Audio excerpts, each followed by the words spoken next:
जय Hind and hello guys, स्वागत है आपका आपके अपने यूट्यूब चैनल ज्ञानदे होस्ट में। और इस वीडियो में मैं आपको बताने वाला हूं यूपी टेट ऑनलाइन फॉर्म 2026 के बारे में, जहां पर गाइस आपको ओटीआर से लेकर फाइनल प्रिंट तक पूरी जानकारी दी जाएगी और लास्ट डेट के चलते फॉर्म कैसे आपको फिल करना है, सभी प्रॉब्लम के हल सहित इसके बारे में जानकारी दी जाएगी। गाइस यहाँ पर वेबसाइट के अंदर कुछ चेंजेस किए गए हैं, जैसे कि जब इसमें ओटीआर शुरू हुए थे या फिर कह लीजिए कि फॉर्म शुरू हुए थे तो उस वक्त इसमें एग्जाम लेवल में जो ट्रेनिंग क्वालिफिकेशन है एंड जो ग्रेजुएशन की जानकारी है, इसमें यहाँ पर आपका परसुइंग यानी कि अपियरिंग का ऑप्शन नहीं आ रहा था। अब उसके बाद में पहले परसुइंग का ऑप्शन आया, फिर बहुत सारे कैंडिडेट ने कहा कि सर हम परसुइंग तो हैं बट हम इसमें कुछ फाइनल ईयर के अंदर है, कुछ फर्स्ट ईयर के अंदर है, तो कैसे हम बताएं कि हम इसमें फर्स्ट ईयर में है या फिर अदर देन फर्स्ट ईयर है। तो उसके बाद में आपकी रिक्वेस्ट को देखते हुए इसमें अदर ये जो ईयर स्टेटस है उसका ऑप्शन डाला गया है, जिसमें कि अगर आप ईयर फर्स्ट ईयर के अंदर है तो गाइज अब आपको यहाँ पर आपका जो बोर्ड नेम या फिर यूनिवर्सिटी नेम देना अनिवार्य है। साथ ही लास्ट सेमेस्टर सब्जेक्ट में जो सब्जेक्ट आपने फर्स्ट ईयर के अंदर लिए है वो सब्जेक्ट आप फिल कर सकते हैं। इसके अलावा एक्सपेक्टेड पासिंग ईयर में आप बता सकते हैं कि कौन से ईयर तक आपकी क्वालिफिकेशन कंप्लीट हो जाएगी, एंड जो रोल नंबर है, मार्कशीट नंबर है, मार्क्स ऑब्टेंड है और टोटल मार्क्स है, ये सब भरने की आवश्यकता नहीं है। आप बिना इनके भी यहाँ पर इस एंट्री को ऐड कर सकते हैं और ये लीगल है, कोई गलत चीज़ नहीं है और आपका जो फॉर्म है वो रिजेक्ट भी नहीं होगा। एंड अगर आप अदर देन फर्स्ट ईयर है तो आप यहाँ पर ये सेलेक्ट करने के बाद इसमें लास्ट सेमेस्टर सब्जेक्ट डालेंगे, चाहे आपका अगर मान लीजिए आप तीसरे सेमेस्टर में हैं तो आपको सेकंड सेमेस्टर के डाल देने हैं, फोर्थ सेमेस्टर में है तो आपको थर्ड सेमेस्टर के सब्जेक्ट यहाँ पर भरने हैं, एक्सपेक्टेड पासिंग ईयर बताना है, आपका जो लास्ट सेमेस्टर का रोल नंबर है वो बताना है, मार्कशीट नंबर बताना है, मार्क्स ऑब्टेंड और टोटल मार्क्स, फिर परसेंटेज आ जाएगी और ऐड एंट्री के ऊपर आप क्लिक करके इसको ऐड कर देंगे।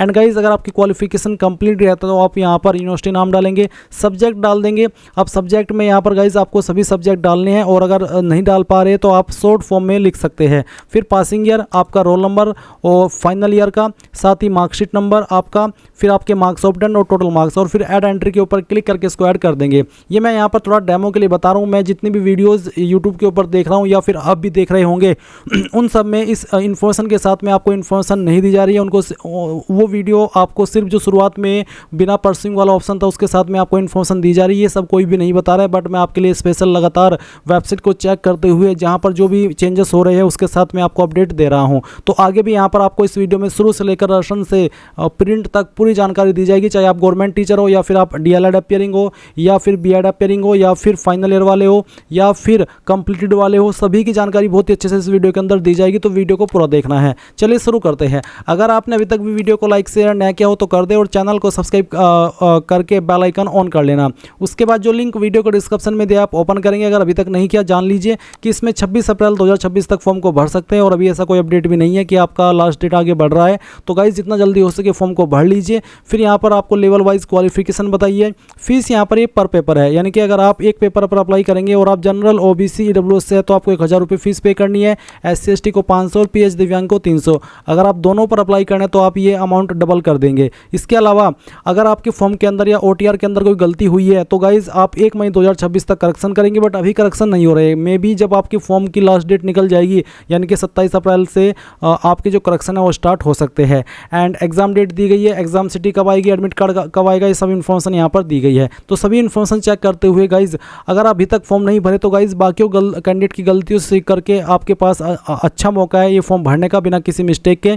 तो क्या करेंगे, इंपॉर्टेंट लिंक के सेक्शन में apply online through OTR link open करेंगे। आपके सामने यहाँ पर ये पोर्टल आ जाएगा। यहाँ पर आ जाने के बाद में गाइज आपको बता दूं कि रिसेंटली यहाँ पर यूपी टेट ने आपका जो परसुइंग का ऑप्शन है उसके अंदर जो फर्स्ट ईयर है और अदर देन फर्स्ट ईयर है वो ऑप्शन ऐड कर दिया, क्योंकि आपकी बहुत सारी शिकायत आ रही थी कि सर परसुइंग का ऑप्शन तो ऐड कर दिया बट उसमें यहाँ पर ये मेंशन नहीं किया कि फर्स्ट ईयर वाले कैसे जानकारी भरे और जो लास्ट ईयर के अंदर है वो कैसे जानकारी भरे। तो फर्स्ट ईयर अगर आप सिलेक्ट करते हैं तो आपको वहाँ पर कोई जानकारी मेन वाली भरने की आवश्यकता नहीं है, और अगर आप अदर देन फर्स्ट ईयर वाला ऑप्शन सिलेक्ट करते हैं तो फिर गाइज आप यहाँ पर इसमें मैं आपको एक बार दिखाई देता हूँ।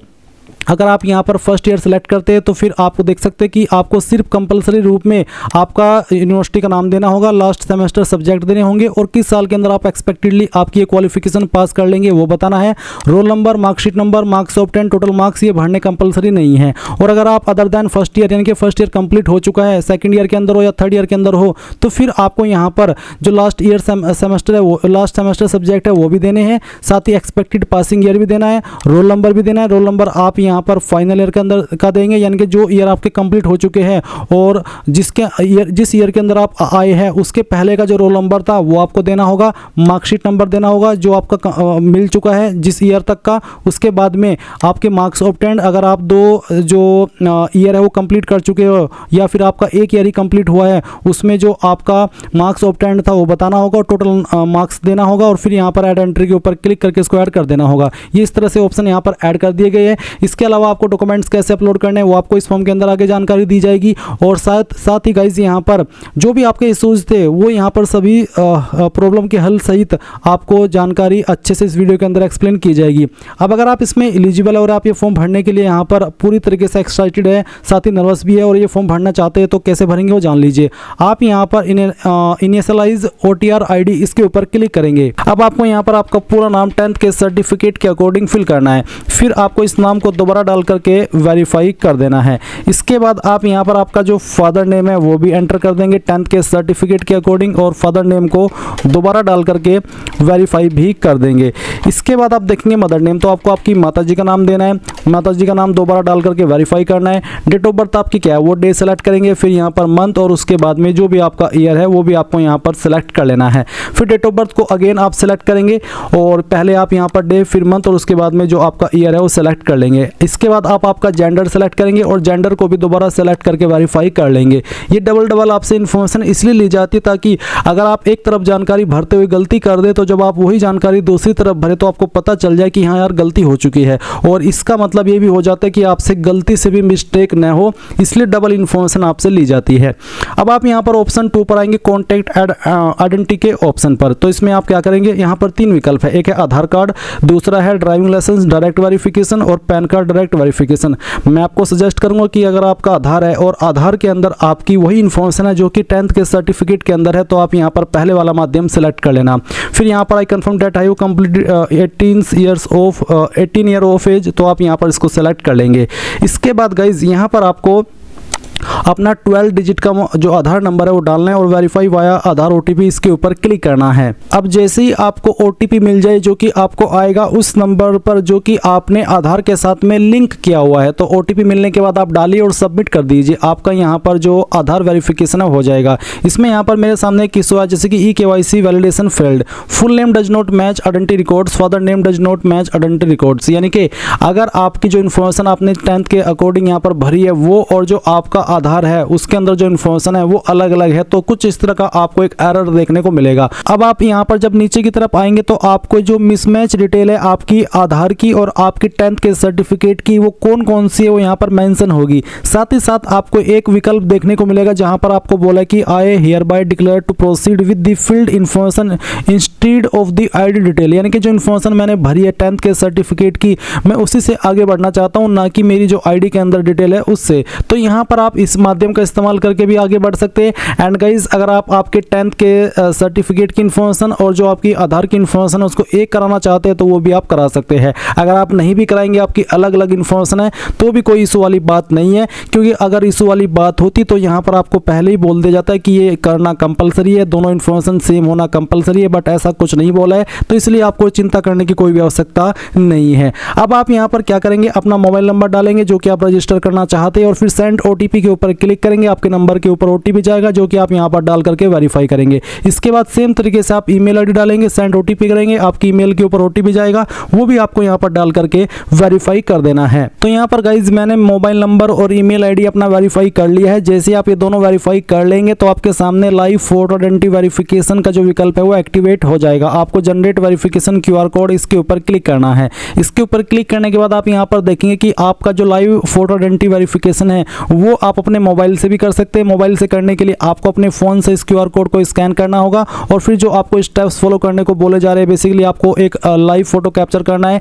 एंड अगर आप मोबाइल से नहीं करना चाहते तो आप यहाँ पर यूज कैमरा इंस्टेड इसके ऊपर क्लिक करके अपने जो कंप्यूटर है उससे भी कर सकते हैं। मैं यहाँ पर इसको इस्तेमाल करता हूँ। चलिए यहाँ पर हम इसको ऑन कर देते हैं अपने कैमरा को। जैसे कैमरा ऑन हो जाए तो आप कैप्चर फोटो इसके ऊपर क्लिक करेंगे। कैप्चर फोटो होने के बाद आप देखेंगे, अगर आपको लगता है कि फोटो सही आ रहा है तो अच्छी बात है, और अगर आप यहाँ पर इसमें दोबारा रीटेक लेना चाहते तो आप वो भी ले सकते हैं।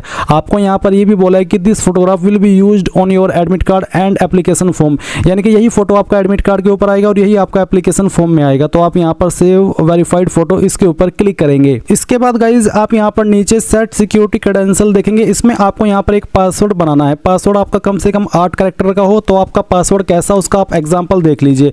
पासवर्ड के अंदर इंग्लिश का कैपिटल लेटर कम से कम 1, स्मॉल लेटर कम से कम 1, स्पेशल कैरेक्टर, साथ ही डिजिट, कुछ इस तरह का पासवर्ड आपको बनाना है और उस पासवर्ड को दोबारा डाल करके वेरीफाई करना है। फिर आप एक सिक्योरिटी क्वेश्चन सेलेक्ट कर लेंगे। ये सिक्योरिटी क्वेश्चन आपको तब काम आता है जब आप आपका पासवर्ड भूल जाते हैं और आप उसको रिकवर करते हैं, तो उस समय आपको इस सिक्योरिटी क्वेश्चन को सिलेक्ट करके यही वाला आंसर देना होता है जो कि आप यहाँ पर अभी अपनी मर्जी से बना रहे हैं। इसके बाद गाइज आप ये ह्यूमन वेरिफिकेशन जो भी आएगा यहाँ पर आपको डाल देना है और उसके बाद सभी जानकारी चेक करते हुए रजिस्टर्ड एंड प्रोसीड नेक्स्ट इसके ऊपर क्लिक करना है। नाउ गाइज आपके सामने यहाँ पर कुछ ऐसा इंटरफेस आएगा जैसे कि आप वीडियो में देख सकते हैं। गाइज यहाँ पर आपने जो इन्फॉर्मेशन अभी भरी है, कुछ इन्फॉर्मेशन आपको यहाँ पर दिखाई दे रही है और कुछ इन्फॉर्मेशन अभी आप यहाँ पर भरेंगे। जैसे कि एक सवाल है कि आधार लिंक्ड मोबाइल नंबर, वो ना मोबाइल नंबर यहाँ पर आपको देना होगा जो कि आपका आधार के साथ में लिंक है। इसके बाद में कोई अन्य नंबर आप देना चाहते तो आप telephone number with STD code में दे सकते हैं, नहीं तो आप चाहे तो इस ऑप्शन को खाली छोड़ सकते हैं। नेशनलिटी में आपका इंडियन ही रहेगा।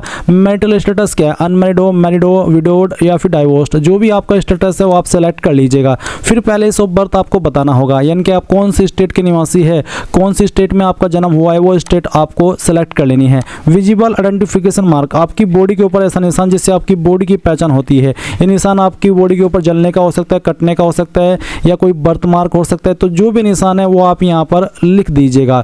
उसके बाद आप नीचे देखेंगे कैटेगरी एंड स्पेशल रिजर्वेशन, तो आपकी जो भी कास्ट कैटेगरी है वो आप सेलेक्ट करेंगे। अगर आप अनरिजर्व्ड यानी कि जनरल है तो आपके सामने कोई अतिरिक्त ऑप्शन नहीं आएगा, बट अगर आप OBC है तो आपके सामने एक ऑप्शन आएगा जहाँ पर पूछे कि क्या आप OBC क्रीमी लेयर है, नॉन क्रीमी लेयर है। अब आपका सवाल होगा कि हमें कैसे पता चलेगा कि हम क्रीमी लेयर में आते हैं नॉन क्रीमी लेयर में। तो गाइज जो आपका कास्ट सर्टिफिकेट है जो कि आपका होना ही चाहिए, बना होना चाहिए, उस कास्ट सर्टिफिकेट में मेंशन होता है कि आपकी कास्ट क्रीमी लेयर में आती है या फिर नॉन क्रीमी लेयर में। और ये जो कास्ट सर्टिफिकेट है वो स्टेट का बना होना चाहिए क्योंकि ये स्टेट गवर्नमेंट की वैकेंसी है या फिर कह लीजिए कि स्टेट गवर्नमेंट का फॉर्म है। तो अगर आप क्रीमी लेयर है तो आपके सामने कोई ऑप्शन नहीं आएगा। अगर आप नॉन क्रीमी लेयर है, आपने सर्टिफिकेट चेक किया और उसमें नॉन क्रीमी लेयर लिखा है तो आप नॉन क्रीमी लेयर सेलेक्ट करेंगे। फिर आपको यहाँ पर कैटेगरी सर्टिफिकेट नंबर देना है। अब ये कहाँ पर मेंशन होता है, चलिए मैं उसके बारे में बताता हूँ। मेरे पास एक यहाँ पर कास्ट सर्टिफिकेट है स्टेट का, तो चलिए मैं इसी से आपको डिटेल्स एक्सप्लेन करने वाला हूँ ताकि आपको अच्छे से बता सकूँ कि कहाँ पर आपको क्या जानकारी भरनी है। तो एक कास्ट सर्टिफिकेट है, इसमें यहाँ पर प्रमाण पत्र क्रमांक दिया है, आप देख सकते हैं लेफ्ट साइड में प्रमाण पत्र क्रमांक है। इसमें आपको क्या करना है, प्रमाण पत्र क्रमांक जो है वो कैटेगरी सर्टिफिकेट नंबर के सेक्शन में भरना है। फिर सर्टिफिकेट इशू डेट, यानी कि सर्टिफिकेट कब जारी हुआ है, तो आप देख सकते हैं जारी दिनांक के सामने एक डेट लिखी है, जो भी डेट वहाँ पर लिखी है वो डेट आप यहाँ पर सेलेक्ट कर लेना।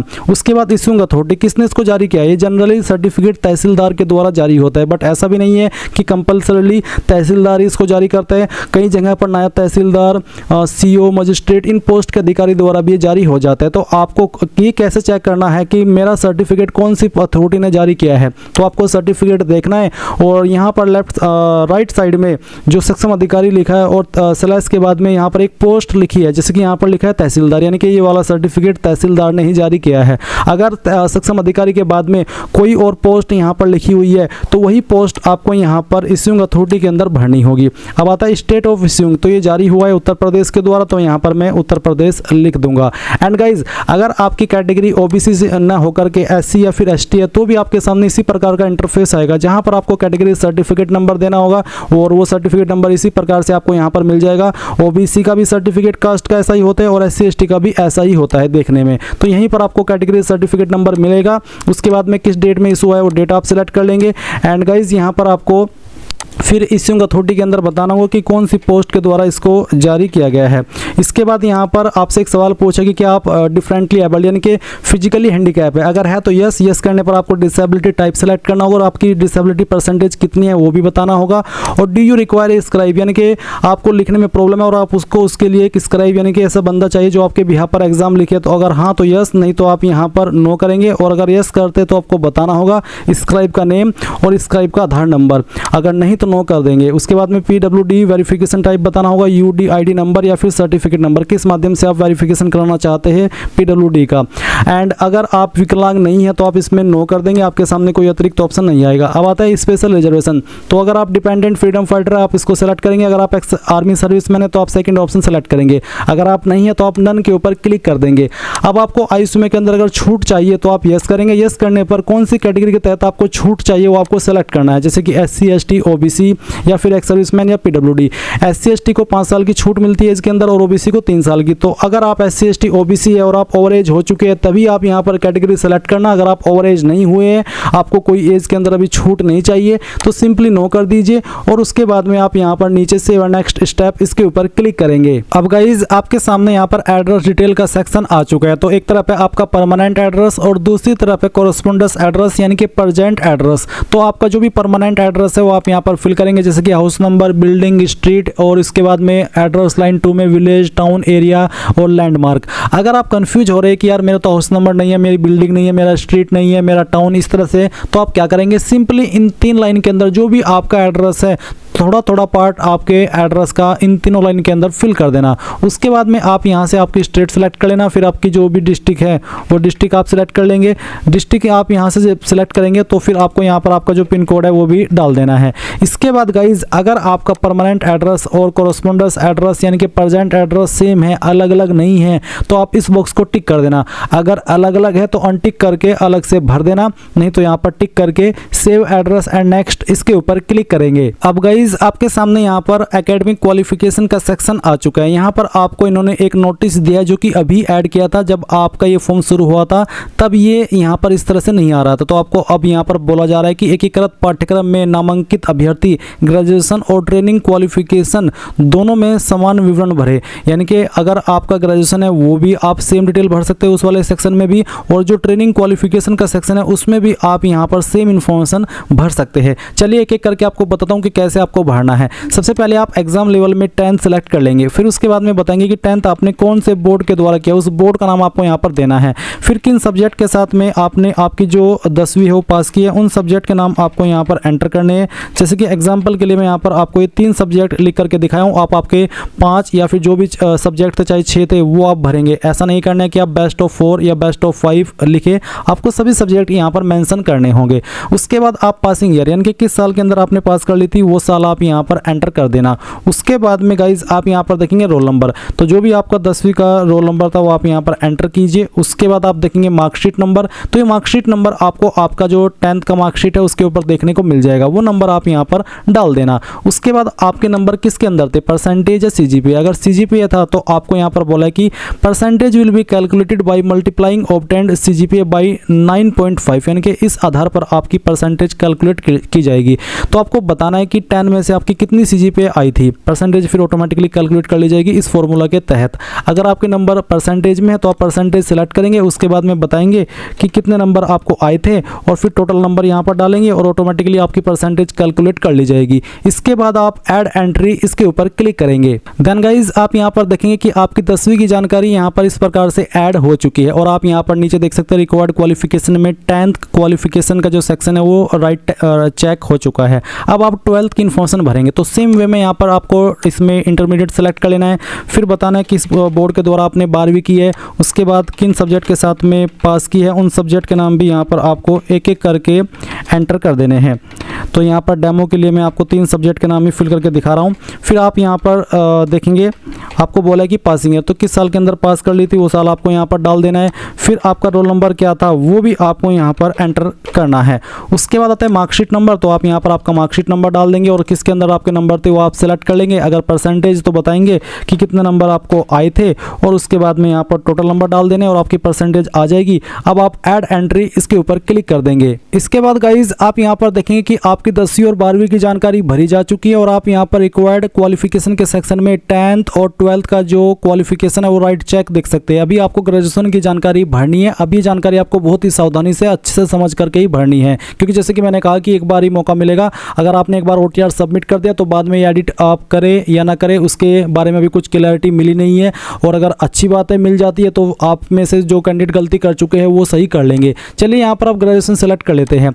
अब आपने यहाँ पर ग्रेजुएशन सेलेक्ट कर लिया। ग्रेजुएशन सेलेक्ट करने के बाद आपके सामने यहाँ पर ये परसुइंग का ऑप्शन आ रहा है, हमने इसको टिक कर दिया। अब ये टिक करने के बाद में यहाँ पर ऑप्शन आ रहा है फर्स्ट ईयर या फिर अदर देन फर्स्ट ईयर। पहले यहाँ पर ये जो first year and other than first year का ऑप्शन है वो नहीं आ रहा था। बहुत सारे कैंडिडेट परेशान हो रहे थे, वो ये सोच रहे थे कि मैं अगर फर्स्ट ईयर के अंदर हूँ तो मैं कैसे जानकारी भरूँ, और अगर मैं अदर देन फर्स्ट ईयर हूँ तो मैं कैसे जानकारी भरूँ, वो कंफ्यूज हो रहे थे। तो गाइज उन्हीं कैंडिडेट को लेकर के ये जो ऑप्शन है वो यहाँ पर ऐड किया गया है। अब यहाँ पर अगर आप फर्स्ट ईयर के अंदर है तो आप बता सकते हैं कि मैं फर्स्ट ईयर के अंदर हूँ, क्योंकि गाइज पहले यहाँ पर अदर देन फर्स्ट ईयर का ऑप्शन नहीं था, सिर्फ यहाँ पर परसुइंग का ऑप्शन था। ऐसे में यहाँ पर आपसे जो रोल नंबर है, मार्कशीट नंबर है, ऑब्टेन्ड मार्क्स है, टोटल मार्क्स है, ये सब मांगा जा रहा था। तो कैंडिडेट बोल रहे थे कि सर मैं तो अभी फर्स्ट ईयर के अंदर ही हूँ, तो मेरा तो कोई एग्जाम नहीं हुआ, मेरे पास कोई रोल नंबर नहीं है, कोई मार्कशीट नंबर नहीं है, कोई टोटल नंबर नहीं है जो मुझे मिले हैं, तो ऐसे में मैं क्या करूँ। अब आप यहाँ पर बता सकते हैं कि मैं फर्स्ट ईयर के अंदर हूँ, और अगर आप फर्स्ट ईयर सेलेक्ट करते तो फिर यहाँ पर आपको जो कंपलसरी रूप में जानकारी भरनी है वो अपनी यूनिवर्सिटी का नाम देना है जहाँ से आप कर रहे हैं, आपकी क्वालिफिकेशन, साथ ही लास्ट सेमेस्टर सब्जेक्ट। अब लास्ट सेमेस्टर सब्जेक्ट में आप अगर आप फर्स्ट ईयर के अंदर है तो आपने जो सब्जेक्ट लिए हैं वो सब्जेक्ट के नाम आप यहाँ पर दे सकते हैं, और साथ ही एक्सपेक्टेड पासिंग ईयर यानी कि जो आपकी क्वालिफिकेशन है वो आप कौन से ईयर तक पास कर लेंगे अगर उसमें बैक ना आए, वो ईयर आपको यहाँ पर बताना होगा। उसी के साथ में आपको यहाँ पर रोल नंबर, मार्कशीट नंबर और मार्क्स ऑब्टेन्ड और टोटल मार्क्स ये सब भरने की आवश्यकता नहीं है, आपको इनके बिना भी यहाँ पर जानकारी आगे बढ़ा सकते हैं। अब यहाँ पर ग्रेजुएशन जैसे कि मैंने सेलेक्ट कर लिया और परसुइंग सेलेक्ट किया और मैंने फर्स्ट ईयर सेलेक्ट किया। मैं आपको डेमो के लिए यहाँ पर दिखाता हूँ। मान लीजिए मेरे पास यहाँ पर ग्रेजुएशन में हिंदी था, फिर यहाँ पर मैं इंग्लिश लिख देता हूँ। ये मैं डेमो के लिए फिल करके दिखा रहा हूँ। आप आपके जो सेमेस्टर के सब्जेक्ट है वही एंटर करना। उसके बाद मैं यहाँ पर देख सकते हैं एक्सपेक्टेड ईयर भरा हूँ और बाकी कोई जानकारी नहीं भरा, और मैं यहाँ पर ऐड एंट्री के ऊपर क्लिक करता हूँ। सॉरी, अभी यहाँ पर मैं यूनिवर्सिटी का नाम एंटर नहीं कर पाया। चलिए मैं इसको भी एंटर कर देता हूँ। ये हमने एंटर किया। उसके बाद में मैंने ऐड एंट्री इसके ऊपर क्लिक कर दिया, तो देख लीजिए जानकारी ऐड हो चुकी है और लीगल वे में हुई है। ऐसा नहीं है कि हमने गलती कर दी है, बिल्कुल जो हमें यूपी टेट ने ऑप्शन दिए है और जो हमारे पास इन्फॉर्मेशन है उसके अकॉर्डिंग हमने ये जानकारी भरी है, जो कि हमने यहाँ पर इस तरह से भर करके ऐड कर दी है। अब मान लीजिए आपको जो ग्रेजुएशन की जानकारी है वो अपनी अदर देन फर्स्ट ईयर से भरनी है। तो चलिए मैं यहाँ पर जो इसमें ग्रेजुएशन है वो ऑप्शन सेलेक्ट कर लेता हूँ।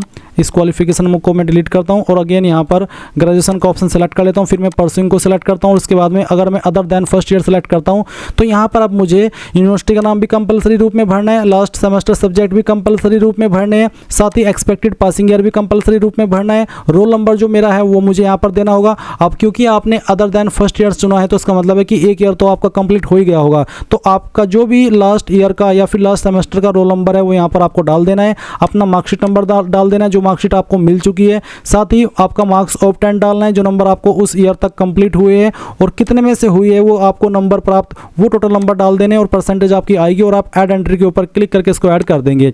एंड गाइज अगर आपकी ग्रेजुएशन बिल्कुल कंप्लीट है तो आप परसुइंग को हटा देना और उसके बाद में यहाँ पर आपका जो क्वालिफिकेशन है जो आपने की है जिस यूनिवर्सिटी से की है उसका नाम आपको यहाँ पर एंटर कर देना है। उसके बाद आप यहाँ पर जो आपके सब्जेक्ट थे वो आप एंटर करेंगे। जैसे कि मान लीजिए मैंने बीए की है तो मैं यहाँ पर जो बीए के सब्जेक्ट है वो एंटर कर देता हूँ। उसके बाद में यहाँ पर मैंने किस साल के अंदर पास कर ली थी वो साल मैं यहाँ पर सेलेक्ट कर लूँगा। आपको भी यहाँ पर इसी प्रकार से ये जानकारी भरनी है। तो चलिए हम यहाँ पर इसको भर देते हैं। फिर यहाँ पर आपका फाइनल ईयर का रोल नंबर क्या था वो आप डाल देंगे, मार्कशीट नंबर आप यहाँ पर डाल देंगे, फिर कितने नंबर आपको आए थे वो यहाँ पर आप डालेंगे। ये मैं डेमो के लिए भर रहा हूँ, आप आपके रियल सभी ईयर के नंबर यहाँ पर डालना और फिर उसके बाद में टोटल नंबर यहाँ पर डाल देना और ऐड एंट्री के ऊपर क्लिक करेंगे तो ये जानकारी आपकी यहाँ पर ऐड हो जाएगी इस तरह से, जैसे कि आप देख सकते हैं। अब 3 विकल्प कंप्लीट हो चुके हैं। अब आती है ट्रेनिंग क्वालिफिकेशन। तो ट्रेनिंग क्वालिफिकेशन में यहाँ पर आप बीएड या फिर डीएलएड की इन्फॉर्मेशन भरेंगे। तो आपको यहाँ पर भी देख सकते हैं कि परसुइंग का ऑप्शन दे दिया। अब मैंने परसुइंग सेलेक्ट किया क्योंकि बहुत सारे कैंडिडेट ऐसे हैं तो मैं यहाँ पर परसुइंग सेलेक्ट करके फर्स्ट ईयर सेलेक्ट कर लेता हूँ अगर आप फर्स्ट ईयर के अंदर है, और सेम तरीके से आप जानकारी भरेंगे जैसे कि मैंने ग्रेजुएशन की जानकारी भर करके दिखाई है। इसमें आप यहाँ पर अगर फर्स्ट ईयर के अंदर है तो कंपलसरी रूप में आपकी यूनिवर्सिटी का नाम डालेंगे, जो आपने फर्स्ट ईयर के अंदर सब्जेक्ट ली है वो आप लास्ट सेमेस्टर सब्जेक्ट के सेक्शन में डाल देंगे, किस साल तक आपकी क्वालिफिकेशन पास हो जाएगी वो क्वालिफिकेशन का ईयर डाल देंगे, आपका roll number, marksheet number, marks obtained, total marks ये सब डालना आपको अनिवार्य नहीं है। आप ऐड एंट्री के ऊपर क्लिक करके इसको ऐड कर सकते हैं। और आपको यहाँ पर एक इन्होंने इंस्ट्रक्शंस ये भी दे रखा है कि एकीकृत पाठ्यक्रम में नामांकित अभ्यर्थी ग्रेजुएशन और ट्रेनिंग क्वालिफिकेशन दोनों में समान विवरण भरे। यानी कि जो यहाँ पर इंटीग्रेटेड कोर्स कर रहे हैं या फिर किया है वो यहाँ पर जो ग्रेजुएशन का सेक्शन है वो और ट्रेनिंग क्वालिफिकेशन का जो सेक्शन है वो दोनों में आपको सेम इन्फॉर्मेशन भरनी है, अलग अलग इन्फॉर्मेशन नहीं भरनी है। अगर आपने जो आपकी क्वालिफिकेशन है वो इंटीग्रेटेड कोर्स से की है या फिर कह लीजिए कि आपकी जो आपका जो कोर्स है वो इंटीग्रेटेड कोर्स है। अब मैंने फर्स्ट ईयर का बताया, अब मैं यहाँ पर अदर देन फर्स्ट ईयर अगर सेलेक्ट करता हूँ तो फिर आप यहाँ पर यूनिवर्सिटी का नाम देंगे कंपलसरी रूप में, लास्ट सेमेस्टर सब्जेक्ट देंगे, किस साल तक पास हो जाएगी वो भरेंगे, आपका जो ईयर कंप्लीट हो चुका है या फिर जो सेमेस्टर कंप्लीट हो चुका है उसका रोल नंबर आप यहाँ पर डाल देंगे। उसके अलावा मार्कशीट नंबर क्या है, जो मार्कशीट आपको प्राप्त हो चुकी है वो, साथ ही कितने नंबर आपको आए हैं वो डालेंगे और कितने में से आए हैं वो डाल देंगे। ये जो नंबर मैंने भर करके दिखाया मार्क्स ऑब्टेन्ड और टोटल मार्क्स, ये वो नंबर है जो कि आपके जो सेमेस्टर कंप्लीट हो चुके हैं या फिर जो आपका ईयर कंप्लीट हो चुका है उसमें आपको प्राप्त हुए हैं। तो इस तरह से आप यहाँ पर ये जो जानकारी है वो भरेंगे। ये मैं डेमो के लिए आपको फिल करके दिखा रहा हूँ, आप आपकी रियल इन्फॉर्मेशन यहाँ पर भरेंगे एंड यहाँ पर मैं यूनिवर्सिटी का नाम भी दे सकता हूँ। और गाइज़ अगर आपकी जो क्वालिफिकेशन है बीएड या फिर डीएलएड ये कंप्लीट है तो गाइज़ आप यहाँ पर इसमें जो ट्रेनिंग क्वालिफिकेशन का सेक्शन आप सेलेक्ट किया है आप इसको परस्यूइंग को उठा करके फाइनल ईयर की तरह से जानकारी भर सकते हैं, जैसे कि अभी आपने ग्रेजुएशन के सेक्शन में भरी है। अब मैं यहाँ पर ऐड एंट्री के ऊपर क्लिक करता हूँ तो आप देख लीजिए कि एंट्री यहाँ पर इस तरह से ऐड हो चुकी है। तो आपको सारी चीज़ समझ आ गई। अब आप प्रोसीड नेक्स्ट इसके ऊपर क्लिक करेंगे। अब आपसे यहाँ पर पूछेगी क्या आप जुड़वा भाई बहन हो। अगर आप जुड़वा भाई बहन है तो आप यहाँ पर यस करके जानकारी भर सकते हैं अपने ट्विन जेंडर की, उसका जेंडर आपको बताना होगा। साथ ही जो आपका ट्विन है उसका नाम क्या है आधार के अकॉर्डिंग वो आपको बताना होगा। क्या वो भी इस एग्ज़ाम के अंदर अपियर हो रहा है, वो भी ये सेम एग्ज़ाम दे रहा है, अगर हाँ तो यस, नहीं तो आप नो करेंगे। साथ ही उसकी आईडी आपको सेलेक्ट करनी होगी और उसकी आईडी का नंबर भी देना होगा एंड सेव एंड नेक्स्ट के ऊपर क्लिक करेंगे। बट गाइज अगर आप जुड़वा नहीं है तो आप सिंपली नो कर देंगे और सेव एंड नेक्स्ट स्टेप इसके ऊपर क्लिक करेंगे। अब आपको यहाँ पर आपका फोटो सिग्नेचर अपलोड करना है। फोटो का साइज आपका 30 से 300 KB फॉर्मेट PNG और JPG का चल जाएगा और सिग्नेचर का साइज 10 से 200 KB के बीच में रखा है। फिर यहाँ पर आपको आईडी अपलोड करनी होगी अपनी एक। आप पहले आईडी सेलेक्ट कर लेना, फिर जो भी आईडी आपने सेलेक्ट किया उसका नंबर देना। उसके बाद में आप सिलेक्ट फाइल के ऊपर क्लिक करके वो आईडी अपलोड कर देंगे। देन आप 10th की मार्कशीट अपलोड करेंगे। इसका फॉर्मेट PDF का रखा है। अगर आपकी फाइल इमेज में है तो आप उसको PDF में कैसे बनाएंगे जान ले। गूगल के अंदर आना, सर्च करना इमेज टू PDF। मैंने यहाँ पर JPG कर दिया, आपको यहाँ पर सर्च करना होगा इमेज टू PDF। ये जो पहले वाली वेबसाइट आएगी इसको ओपन कर लेना। उसके बाद आप यहाँ पर इसमें अपनी फाइल को सिलेक्ट करेंगे, जो भी फाइल आपको इमेज से PDF के अंदर कन्वर्ट करनी है। तो आप सिलेक्ट JPG फाइल इसके ऊपर क्लिक करेंगे और जो आपकी फाइल है उसको अपलोड कर देंगे। मैं सिलेक्ट JPG इमेज के ऊपर क्लिक करता हूँ। डेमो के लिए मैं इस फाइल को सिलेक्ट करता हूँ, ओपन करता हूँ।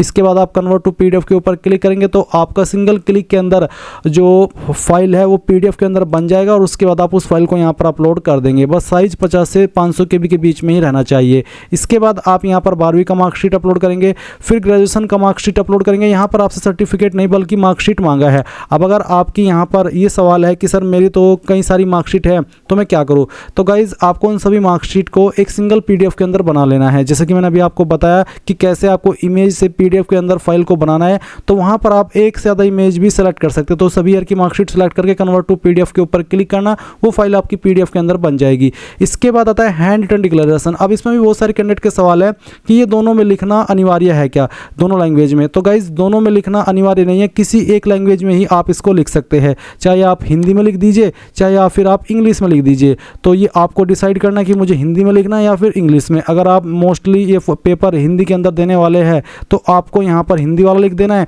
और अगर आप इंग्लिश में कंफर्टेबल है तो आपको इंग्लिश वाला डिक्लेरेशन लिख देना है। आपको एक कोरे कागज़ लेना है, उसके ऊपर सेम लाइन लिखनी है जो यहाँ पर आपको दी गई है एग्जाम्पल के लिए, और लिखने के बाद में उस फाइल को स्कैन करना है और यहाँ पर अपलोड कर देना है। अब आता है ट्रेनिंग सर्टिफिकेट। ट्रेनिंग सर्टिफिकेट में आपके सवाल आ रहे हैं कि सर अगर मैं फर्स्ट ईयर से फॉर्म को भर रहा हूँ तो मेरे पास तो कुछ भी नहीं है, ना मेरे पास लास्ट ईयर की मार्कशीट है ना कुछ, बट यहाँ पर ये सर्टिफिकेट अपलोड करना भी अनिवार्य है। तो ऐसे में गाइज यहाँ पर आपका जो फर्स्ट ईयर का आपने रजिस्ट्रेशन कराया है और उसके बाद में जो आपको स्लिप मिलती है वो स्लिप आपको यहाँ पर अगर आप फर्स्ट ईयर से वो अपलोड कर देनी है, ताकि जब इनके पास वो स्लिप पहुँचे तो उनको समझ आए कि हमारी गलती थी कि हमने फर्स्ट ईयर वालों से भी यहाँ पर ट्रेनिंग सर्टिफिकेट मांगा है, जबकि उनके पास तो कुछ होना ही नहीं था और हमें ये उनके लिए ऑप्शन कंपलसरी करना ही नहीं था, बट उन्होंने कंपलसरी किया है। आप बिना इसको अपलोड किए आगे नहीं बढ़ पा रहे। तो ऐसे में यहाँ पर फर्स्ट ईयर वालों को जो आपने रजिस्ट्रेशन कराया उसका जो स्लिप है वो अपलोड कर देना है यहाँ पर। एंड अगर आप फर्स्ट ईयर कंप्लीटेड है तो आपको जो भी आपका फर्स्ट ईयर का सर्टिफिकेट है वो यानी कि लास्ट सेमेस्टर की जो मार्कशीट है वो आपको यहाँ पर अपलोड कर देनी है। और अगर आपकी क्वालिफिकेशन कंप्लीट है तो फिर गाइज यहाँ पर जो आपका सर्टिफिकेट है वो आप अपलोड कर सकते हैं।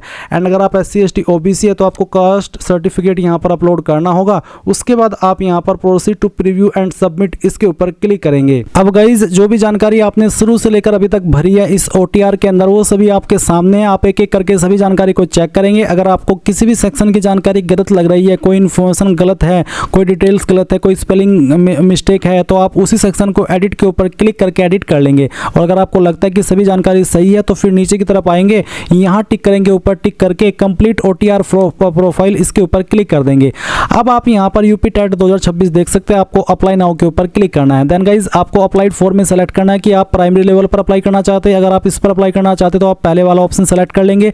फिर आपको यहाँ पर पूछा है कि are you working as a government teacher, क्या आप एक गवर्नमेंट टीचर के रूप में काम कर रहे हैं। अगर हाँ तो यस करने पर फिर आपको उसकी इन्फॉर्मेशन देनी होगी, जैसे कि प्राइमरी है या फिर अपर प्राइमरी, साथ ही ऑर्गेनाइजेशन यानी कि स्कूल का नाम, date of joining, date of retirement और मानव संपदा यानी कि HRMS कोड बताना होगा। नहीं कर रहे हैं तो नो कर दीजिए। उसके बाद आपके सामने क्वालिफिकेशन के विकल्प आएंगे, जिन क्वालिफिकेशन से आप प्राइमरी लेवल पर अप्लाई करने के लिए एलिजिबल हो रहे हैं। जैसे कि यहाँ पर है कि स्नातक परीक्षा उत्तीर्ण तथा दूरस्थ शिक्षा विधि से प्रशिक्षित या फिर स्नातक शिक्षा मित्रों का दिवसीय BTC में प्रविष्ट अध्ययनरत अथवा उत्तीर्ण। तो अगर आपके पास इनमें से कोई सा भी है, कोई भी क्वालिफिकेशन आपके पास है वही आप सेलेक्ट कर लेंगे। एंड उसके बाद में आपको यहाँ पर नीचे अपनी यूनिवर्सिटी का नाम बताना होगा कि कहाँ से आपने क्वालिफिकेशन की है। फिर क्वालिफिकेशन स्टेटस बताना होगा कि आपने पास कर लिया, अगर पास तो आपको डेट ऑफ ग्रेजुएशन या फिर मार्कशीट बतानी होगी। परसुइंग है तो आपको एक्सपेक्टेड डेट बतानी है कि कब तक आप इसको कंप्लीट कर लेंगे। साथ ही फर्स्ट लैंग्वेज हिंदी में अनिवार्य है और सेकंड लैंग्वेज आप यहाँ पर सेलेक्ट कर लेंगे अपनी चॉइस से। अगर गाइज आप यहाँ पर पेपर 2 पर अप्लाई करना चाहते तो आपको यहाँ पर जो सब्जेक्ट ग्रुप है पेपर 2 का वो सेलेक्ट करना होगा। उसके बाद यहाँ पर आपको सेम तरीके से विकल्प में से बताना हो कि आपके पास इनमें से कौन सी क्वालिफिकेशन जिससे कि आप इस पोस्ट पर अप्लाई कर रहे हैं या फिर इस एग्ज़ाम के लिए अप्लाई कर रहे हैं। एंड गाइज अगर आप दोनों पर अप्लाई करना चाहते तो आप बोथ सेलेक्ट कर लेंगे। फिर आपको यहाँ पर बताना होगा एक एक करके कि कौन सी क्वालिफिकेशन से आप अप्लाई करने के लिए एलिजिबल हो रहे हैं। तो चलिए यहाँ पर कोई भी इनमें से आपके पास जो क्वालिफिकेशन है वो आप सेलेक्ट कर लीजिए। फिर आपको यहाँ पर आपकी यूनिवर्सिटी का नाम बताना होगा या फिर आपके कॉलेज का नाम जहाँ से आपने आपकी जो क्वालिफिकेशन है वो की है। तो इस तरह से आपको यहाँ पर जानकारी देनी होगी। इसके बाद क्वालिफिकेशन स्टेटस बताना होगा, पास या परसुइंग। मैंने बता दिया कि पास वालों को कैसे भरना है और परसुइंग वालों को कैसे भरना है। इस तरह से आप यहाँ पर इस जानकारी को भर देंगे। एंड नीचे अगर आप पेपर 2 पर भी अप्लाई करें तो उसकी क्वालिफिकेशन भी सिलेक्ट कर लेंगे। फिर यहाँ पर आपको आपकी जो यूनिवर्सिटी है उसका नाम भी आपको एंटर करना होगा, ऐसे ही जैसे कि अभी आपने पेपर फर्स्ट का भरा है। उसके बाद में आपको स्टेटस बताना होगा। फिर डेट ऑफ ग्रेजुएशन की जो है वो बतानी होगी इस तरह से। फिर उसके बाद में कितने नंबर आपको आए थे वो यहाँ पर आप डालेंगे। मैं नंबर जो भर रहा हूँ वो डेमो के लिए भर रहा हूँ, आप आपके रियल यहाँ पर जो नंबर है दोनों ईयर के मिला करके वो भर देना। उसके बाद में आपकी जो लैंग्वेज है सेकंड वो आपको सेलेक्ट कर लेनी है। उसके बाद आप यहाँ पर देख सकते हैं कि सभी विकल्प आपने भर दिए हैं। अब आप क्या करेंगे, आप नीचे की तरफ आएंगे और सेव नेक्स्ट के ऊपर क्लिक कर देंगे। इसके बाद यहाँ पर paper first essential qualification marksheet, paper first पर अप्लाई करने के लिए जो इसेंशियल क्वालिफिकेशन की मार्कशीट है, जैसे कि आपका डिग्री सर्टिफिकेट जो क्वालिफिकेशन चाहिए, जैसे कि 2 वर्ष से DLED BTC या राष्ट्रीय अध्यापक शिक्षा परिषद उत्तर प्रदेश शासन से जारी, वो आप यहाँ पर अपलोड करेंगे। तो इसके ऊपर क्लिक कीजिए, फाइल सेलेक्ट कीजिए, ओपन कीजिए और अपलोड के ऊपर क्लिक करके इसको अपलोड कर दीजिए। सेम वे में अगर आप पेपर 2 पर अप्लाई करें, इस पर अप्लाई करने के लिए B.Ed की योग्यता मांगे तो जो आपका B.Ed का मार्कशीट या सर्टिफिकेट है वो आप अपलोड करेंगे। फाइल सेलेक्ट कीजिए, अपलोड के ऊपर क्लिक कीजिए और इस तरह से अपलोड कर दीजिए। अब आप प्रोसीड टू प्रीव्यू इसके ऊपर क्लिक करेंगे। देन गाइज आपने जो भी जानकारी शुरू से लेकर अभी तक भरी है वो अगेन आपके सामने आप एक एक करके सभी जानकारी चेक करेंगे, यहाँ पर टिक करेंगे और confirm and proceed to payment इसके ऊपर क्लिक करेंगे। अब आपके सामने कुछ ऐसा इंटरफेस आएगा, आप यहाँ पर किस पेमेंट गेटवे के माध्यम से फीस जमा करना चाहते हैं, SBI ePay या फिर ICICI, तो जिस भी माध्यम से चाहते हैं वही आप सेलेक्ट करेंगे और पे नाउ वाया उसके ऊपर क्लिक कर देंगे। देन आपको पेमेंट का जो मेन पेज है उसके ऊपर ट्रांसफर किया जाएगा। अगर आप UPI के माध्यम से फीस पे करना चाहते हैं, जनरेट QR के ऊपर क्लिक कीजिए, ये QR कोड ही जनरेट होगा, आप इसको स्कैन करके अपनी फीस जमा कर दीजिए। जैसे ही फीस जमा हो जाएगी तो आपको कुछ नहीं करना, ऑटोमेटिकली आपको इसी पेज पर ट्रांसफर किया जाएगा जहां से आपने फॉर्म फिल करना स्टार्ट किया था और आप अपने फॉर्म का जो फाइनल प्रिंट आउट है वो ले पाएंगे। इस तरह से गाइज आप लोग यूपी टेट ऑनलाइन फॉर्म 2026 भर पाएंगे। आई होप ये प्रोसेस आपको पसंद आया होगा। अगर कोई सवाल डाउट रह गया हो तो कमेंट के माध्यम से पूछ लेना। Thanks for watching. जय हिंद।